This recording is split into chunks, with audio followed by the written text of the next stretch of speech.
جتنی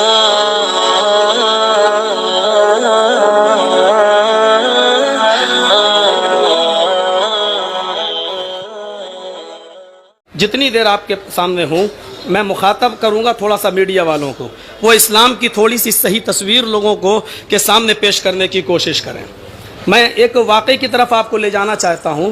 نبی اکرم جناب محمد رسول اللہ صلی اللہ علیہ وسلم اس وقت جب کہ آپ نبی نہیں بنے تھے، خانہ کعبہ میں شغاف آ گیا تھا بارش ہو جانے کی وجہ سے، سیلاب آ جانے کی وجہ سے، اور اثر نو اس کی تعمیر کی ضرورت پیش آئی، اور جب دوبارہ وہ بنایا گیا تو اس میں حجر اسود کو رکھنے کی جب ضرورت پیش آئی کہ اس کو اسی مقام پر رکھ دیا جائے جہاں وہ تھا، تو اس میں بہت بڑا خون خرابہ کے آثار پیدا ہو گئے۔ ہر قبیلہ یہ چاہتا تھا کہ اس کو میں رکھوں یا میرے قبیلے کا سردار اس حجر اسود کو اپنی جگہ پر رکھے۔ تو اس موقع پر جو پلاننگ کی گئی وہ پلاننگ یہ تھی کہ کل صبح سب سے پہلے جو شخص خانہ کعبہ میں تشریف لائے گا اسی کو منصف بنا دیا جائے گا، اسی کو فیصل بنا دیا جائے گا۔ لہٰذا سب سے پہلے جناب محمد رسول اللہ صلی اللہ علیہ وسلم خانہ کعبہ میں پہنچے۔ لوگوں نے جیسے ہی دیکھا کہ محمد ابن عبداللہ تشریف لائے تو آواز نکلنے لگی، قد جاء الامین، قد جاء الصادق، امین آ گیا اور صادق آ گیا، مجھے آپ کا فیصلہ منظور ہے۔ میڈیا والوں نوٹ کرو اور لکھو، ابھی فیصلہ کیا نہیں ہے محمد رسول اللہ نے، لیکن وہاں جتنے لوگ جمع ہیں یہ چیخ اٹھے کہ ہمیں آپ کا فیصلہ منظور ہے۔ دنیا میں اتنا بڑا جج اور اتنا امانت داری کے ساتھ فیصلہ کرنے والا جج، جس کے فیصلہ کرنے سے پہلے لوگ یقین کر لیں کہ یہ سچا فیصلہ کرے گا، اس کے فیصلے کو فیصلہ کرنے سے پہلے تسلیم کر رہے ہیں۔ نبی اکرم صلی اللہ علیہ وسلم نے کہا کہ میں جو فیصلہ کر رہا ہوں وہ سنیے۔ ایک چادر منگائی۔ میں جانتا ہوں میرے بھائیوں، چونکہ ایک ڈاکٹر کی حیثیت سے ہوں اور ڈاکٹر جانتا ہے وہ ڈاکٹری کیا جو مریض کے نبض کو دیکھ کر اس کی مرض نہ سمجھ سکے۔ میں جانتا ہوں کہ آپ کو کون سا انداز پسند ہے، میں بتانا چاہتا ہوں۔ وہ ایک چادر منگائی اور اس چادر کے اوپر اس حجر اسود کو رکھا، اور اس حجر اسود کو رکھنے کے بعد اللہ کے نبی نے ہر قبیلے کے سردار کو طلب کیا اور کہا کہ تم یہ کونا پکڑو، تم یہ کونا پکڑو، تم یہ کونا پکڑو، تم یہ کونا پکڑو۔ سارے قبیلوں کے سرداروں کو اکٹھا کرنے کے بعد ان کو کونے پکڑائے گئے اور پھر کہا گیا چادر اٹھاؤ۔ حجر اسود کو اٹھایا جاتا ہے، یہ سارے قبیلوں کے سردار اس چادر کو اٹھا کر خانہ کعبہ تک لاتے ہیں اور پھر حجر اسود کو اٹھا کر اللہ کے نبی اسی جگہ پر نصب کر دیتے ہیں۔ سارے لوگ اس فیصلے سے مطمئن ہو جاتے ہیں۔ آپ یہ کہہ سکتے تھے کہ میں سب سے پہلے آیا ہوں، فیصل بھی میں ہوں، میری قوم یا میرے قبیلے کا سردار اس حجر اسود کو اپنی جگہ پر رکھے گا، لیکن نہیں، آپ جانتے تھے کہ اگر میں نے یہ فیصلہ کر دیا تو اس کے نتیجے برے ہوں گے، قبیلوں کے سردار برا مانیں گے، اور پھر دوسری چیز، لیکن قیام امن کے لیے، امن و امان کو قائم رکھنے کے لیے محمد رسول اللہ صلی اللہ علیہ وسلم نے تمام لوگوں کو اکٹھا کر لیا اور ان سرداروں کو اس چادر کو اٹھوا کر اس جگہ پر پہنچوا دیا اور حجر اسود کو اس جگہ پر خود اپنے ہاتھ سے رکھا۔ یہ نبوت سے پہلے کا حال تھا۔ ابھی آپ نبی نہیں بنے، ابھی آپ رسول نہیں بنے، ابھی آپ پیغمبر نہیں بنے، لیکن آپ کی دور اندیشی اور عقل مندی کیا تھی؟ آپ نے امن و امان کو قائم رکھنے کے لیے، شانتی کو بحال رکھنے کے لیے اور تمام قبیلوں کے درمیان شانتی کا پیغام دینے کے لیے آپ نے یہ طریقہ اپنایا۔ ذرا نظر ڈالیے آپ میرے ساتھیوں، میرے اس آل انڈیا اہل حدیث کانفرنس میں سننے کے لیے آنے والے ہندوستان کے چپے چپے سے آئے ہوئے لوگوں، ذرا غور کرو، وہ صلح حدیبیہ کا منظر یاد کرو۔ صلح حدیبیہ، مدینے سے آپ چل چکے ہیں، آپ کے صحابہ آپ کے ساتھ آ رہے ہیں، آپ عمرہ کرنا چاہتے ہیں، لیکن حدیبیہ کے مقام پر آ کر آپ پڑاؤ ڈال دیتے ہیں اور وہاں سے خبر بھیجتے ہیں مکے، لیکن وہاں سے جب سہیل نام کا شخص اپنے چند لوگوں کو لے کے آتا ہے تو چند قراردادیں پیش ہوتی ہیں، چند شرطیں لگائی جاتی ہیں۔ اے محمد ابن عبداللہ، وہ تو رسول اللہ مانتا نہیں تھا، اس سال آپ کو عمرہ نہیں کرنے دیا جائے گا۔ آپ نے کہا مجھے یہ شرط منظور ہے۔ پھر کہا کہ دوسری شرط، اگلے سال آپ آ سکتے ہیں، تلوار میان کے اندر رہے گی، تلوار کھلے عام لے کر نہیں آ سکتے۔ آپ نے کہا یہ بھی شرط مجھے منظور ہے۔ تیسری شرط یہ ہے کہ ہمارا کوئی شخص اگر مکے سے مدینہ جائے گا تو آپ کو واپس کرنا ہوگا، لیکن اگر کوئی آدمی مدینے سے ہمارے پاس آئے گا تو ہم اس کو واپس نہیں کریں گے۔ آپ نے کہا مجھے تمہاری یہ شرط بھی منظور ہے۔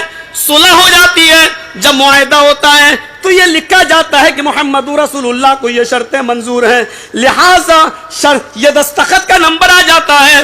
سہیل کہنے لگا کہ اس لفظ کو کاٹو، مجھے رسول اللہ کا لفظ منظور نہیں ہے۔ ہم آپ کو رسول اللہ مانتے ہی کہاں ہیں؟ اگر ہم رسول اللہ مان لے تو جھگڑا ہی کس بات کا ہے؟ پھر تو جھگڑا ہی ختم ہو جائے گا۔ ہم تو رسول اللہ مانتے ہی نہیں ہیں۔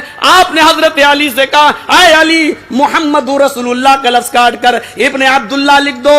حضرت علی کہنے لگے قسم اس ذات کی جس کے قبضے میں میری جان ہے، اللہ نے آپ کو نبی بنا کر بھیجا ہے، رسول بنا کر بھیجا ہے، ہمارا دل ہمارے ہاتھ میں اتنی طاقت نہیں ہے کہ میں اس لفظ کو رسول اللہ کے لفظ کو کاٹ سکوں۔ آپ فرما رہے ہیں کہ لائیے اے علی مجھے بتاؤ کہ رسول اللہ کہاں لکھا ہوا ہے۔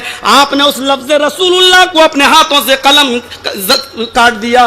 میڈیا کے لوگوں صحیح تصویر پیش کرو، تم جس کو چاہو آسمان پہ بٹھا دیتے ہو، جس کو چاہو زمین پہ گرا دیتے ہو۔ صلح کے خاطر اپنا نام کٹوا رہا ہے، رسول اللہ کا لفظ کٹوا رہا ہے، صلح کی خاطر، امن کی خاطر، جبکہ آپ رسول ہیں، پیغمبر ہیں، اور یہ رسالت اور یہ پیغمبری کا عہدہ اللہ تبارک و تعالیٰ نے دیا ہے، لیکن امن برقرار رہے، شانتی بحال رہے۔ آپ اس امن کے خاطر، آپ نے شانتی کے خاطر اپنا نام کٹوا دیا۔ اور یہ کانفرنس کے حوالے سے میرے تحفظ انسانیت، میں جانتا ہوں مجھے جس کان میں جو اشارے کیے گئے ہیں، مجھے جو وقت کی طرف پابند کیا گیا ہے، بس ایک واقعے کی طرف میں آپ کو اور لے جانا چاہتا ہوں۔ میڈیا والوں، تحفظ انسانیت کا سب سے بڑا علم بردار، میں سب سے بڑا علم بردار کہہ رہا ہوں، اگر کوئی مذہب ہے تو وہ اسلام ہے۔ ایک عورت آتی ہے امام کائنات کے پاس، آتی ہے، غام دیا ہے، آ کر کہہ رہی انی قد اسبت الحد یا رسول اللہ، اے اللہ کے رسول میں حد کو پہنچ چکی ہوں، مجھ سے زنا کا صدور ہو چکا ہے، مجھے سنسار کر دو،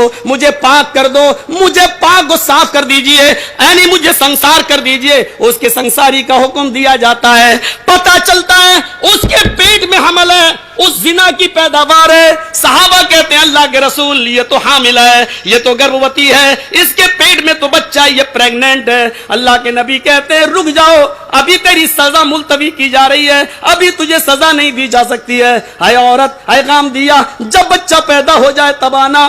میڈیا والوں، مجرم موجود ہے، اپنے جرم کو قبول کر رہا ہے، پیٹ میں بچہ ہے، بچہ بھی ناجائز ہے، اصلی باپ نہیں ہے، لیکن محمد رسول اللہ صلی اللہ علیہ وسلم اس بچے کی جان کی بھی حفاظت فرما رہے ہیں، تحفظ انسانیت کے علم بردار ہیں، فرما رہے ہیں ابھی تجھے سزا نہیں دی جائے گی، جب بچہ پیدا ہو جائے تب آنا۔ کہنے لگی اس بچے کا نام نہیں ملے گا، یہ بڑا ہو کر گالیاں دے گا۔ فرمایا قصور تیرا ہے، تیرے پیٹ میں پلنے والے اس بچے کا کیا قصور ہے؟